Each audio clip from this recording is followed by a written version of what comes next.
Hi friends, ఈరోజు నేను గోంగూర చట్నీ చేస్తున్నాను. ఇది చాలా టేస్టీగా ఉంటుంది. మీరు కూడా ఒకసారి ట్రై చేయండి ఈ పద్ధతిలో.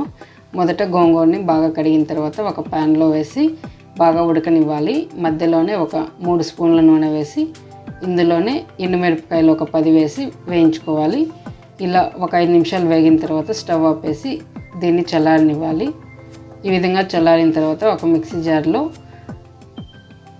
గోంగూర ఎండుమిరపకాయలు వేసి మొదట గ్రైండ్ చేసిన తర్వాత ఒక 10 చిన్న ఉల్లిపాయలు, 8 వెల్లుల్లిపాయలు, 1 స్పూన్ జీలకర్ర, ఉప్పు రుచికి తగినంత వేసుకొని మెత్తగా గ్రైండ్ చేసుకోవాలి. తర్వాత స్టవ్ ఆన్ చేసి కడాయి పెట్టుకొని ఆవాలు, 1 ఎండుమిరపకాయ, కట్ చేసిన చిన్న ఉల్లిపాయలు కొన్ని, కరివేపాకు వేసి ఈ పోపు బాగా వేగిన తర్వాత మనం ఆల్రెడీ చేసుకున్న చట్నీలోకి వేసుకుంటే గోంగూర చట్నీ రెడీ ఫ్రెండ్స్. Okay friends.